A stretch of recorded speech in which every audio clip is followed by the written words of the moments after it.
Hello guys, welcome back to The Last Adventurers. Writer's Tales, well, Writer's Tales first, then Last Adventurers. This is number 23, this is Waiting Game. We're on the planet Caleb 1. So this is a planet that sort of specialises with the whole medical purpose, really. Like, it's the whole planet's designed to be more of a medical paradise, really, for medicines, the professionals, doctors, surgeons, all that sort of stuff, really. Like if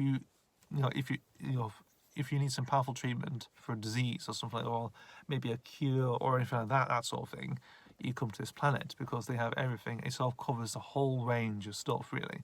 It's been going on for centuries, this sort of thing. Like from medicines from its humble beginnings centuries ago till now, actually, sort of upgraded itself, it has.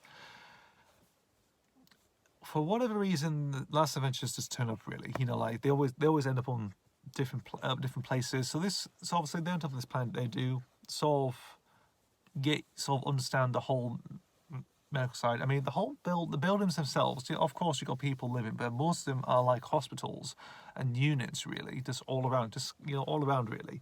Very white as well. It's a very pristine white place. The whole civilization, the whole buildings, everything, like the roads, ground, everything else, even plastic trees and everything else, really. It's pristine white plastic, really.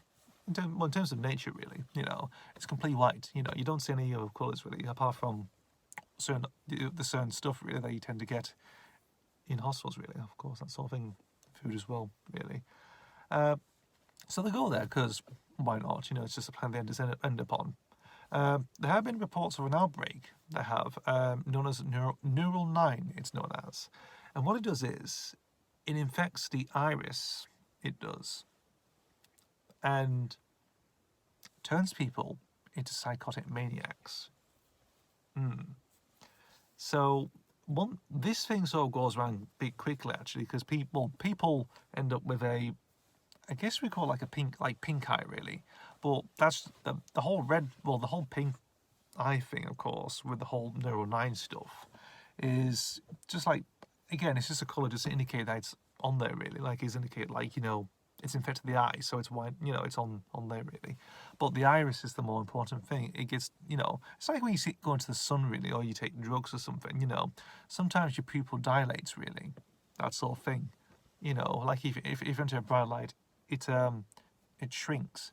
And that's what it does with the iris, with Neural 9. It shrinks it down, and that sort of thing. It hurts as well, because it infects the eye, it hurts, and heads to the brain. And that's when the psychotic thing starts coming out, of course. They sort of get paralyzed first, like they sort of become unconscious, and then they sort of wake up, and then they become like murderous maniacs, really. And that's what happens, of course, in this main hospital bit, really. So they've entered this ward.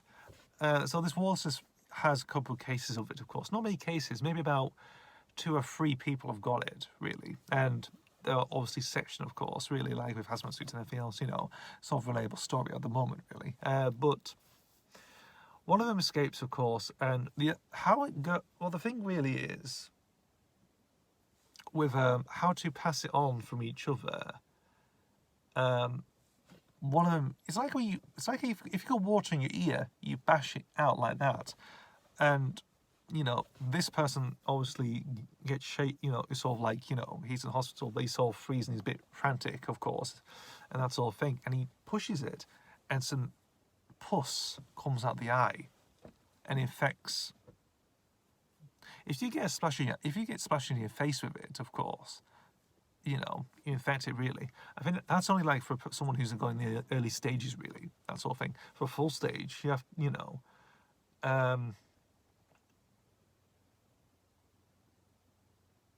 I think they basically shake the head like a rabid dog, really, like a slavering dog. Yeah, that's the thing, because I try and remember on the top of my head as well, like how I wrote it. They basically shake their heads, really, and also just go around like mad, really. So they have this like greenish like pus coming out their head, out the eye, really, and just shaking it like mad. So it flies all over the place, and people probably get catch in their eye, really, and that's how it happens. And also they basically just come like maniacs and basically just like tackle people, basically like rip them apart, really, that sort of thing. It's all set at hospital. The whole thing comes locked down with the whole security thing, of course, and doctors and nurses, and also just become maybe maniacs. really. Armored tools and stuff like that. You know, they basically grab something, they basically shake around like freaking mad, really, like madmen. You know. So, and also the last adventures of Todd trapped to the hospital trying to find, you know, with a few doctors, nurses, and maybe a couple of patients, really. That sort of thing. Maybe a few people sort of are like a remission or something. And basically just, you know, trying to escape out of this building, really. That sort of thing. And there was no idea for a cure. Like, do we have to make one ourselves? Do we have to make like an antidote itself? To use all sorts of stuff just to get in someone's face and also just maybe cure people or something like that. That sort of goes on as well, really. So, this is just another newly written story, waiting game, heavily inspired by a few stuff like, I think like New Earth from Series 2 sort of there, really, in terms of like the whole infected people, of course, like that. 28 Days Later is sort of heavily influenced. Same with one of the worst movies I've ever seen, which is Against the Dark, which obviously mainly set in a hospital with a lot of vampires and stuff going around hunting a group of survivors, that sort of thing. It's just like that, really. You know, the whole. I think the obvious thing, of course, is the 28 Days thing, of course, when everyone with the whole blood virus thing, of course. You know, obviously, if you get a drop of blood, if you get sort of infected with this blood, of course, you become like a rabid maniac. The same thing with Neural 9, with the whole green pus eye thing. You know, very striking similar thing, of course. You know, you sort of become uncontrollable, and you basically rip someone apart who's nearby in your sights, really, that sort of thing. That's how it goes. And it just really works. It's something different, of course, you know. It's not like New Earth, like those slow zombies, you know, like, if New Earth was like that, Jesus Christ, that would have been quite, you know, that would have been so like, you know, for a first story, that would have been something interesting. Fair, not really. But what we've got here is actually pretty solid, of course.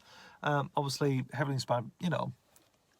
I like the idea of a pristine white place, really. I mean, Smile had that beforehand in Series 10. I saw a similar thing, really, when they shot in Valencia in Spain. And I thought, you know, something like that will be interesting, of course. And the idea of having this all white, like, if you go into a town, really, or, you know, like a big city centre or something like that, it's just white. Complete white. It's like interesting. I think because white's more of a obvious thing in terms of medical things, really. Like people wear lab coats and it feels like there's always going to be something like that, of course. And I thought it was pretty good. Excuse me. Obviously, it's like a relatable story, but there you go. There we go. You know, like the whole pandemic thing, and you know, not no. This is real. This is all like, I think maybe last year actually. I think or 2 years ago, it sort of became before the pandemic anyway, so it becomes its own thing really. Neuro 9, I'm not sure where the name comes from really, but I just for the name really. You know, the idea of a virus taking over people rather than just an alien or something, like that, or a little alien inside a man, really. You know, like sort of like slaughtering people in the hospital. It's like, you know, I need, you know, that could be obvious, but something different like that probably works in favours, really. And yeah, pretty good idea. Pretty interesting idea, of course. And that's really about every waiting game, really. Waiting game, I think, actually comes from a painting, a sci-fi painting from Peter Elson, I think. I think it is, actually, yeah, so it just came from there, really. Some of these names do come from, I think Wolves of the Gods as well, actually, comes from a Peter Elson painting as well. So I do get names from sci-fi art, actually, so indeed, this all fit interesting. I mean, like Waiting Room, Waiting Game, that sort of thing, really. You know, could be a similar thing with a girl who died, actually. Girl who waited, excuse me. Girl who waited. Indeed. Right, guys, that's it. Thank you guys for watching. As always, I've been talking about Waiting Game, which is the 23rd installment of The Last Adventurers. Thank you very much, guys. See you later.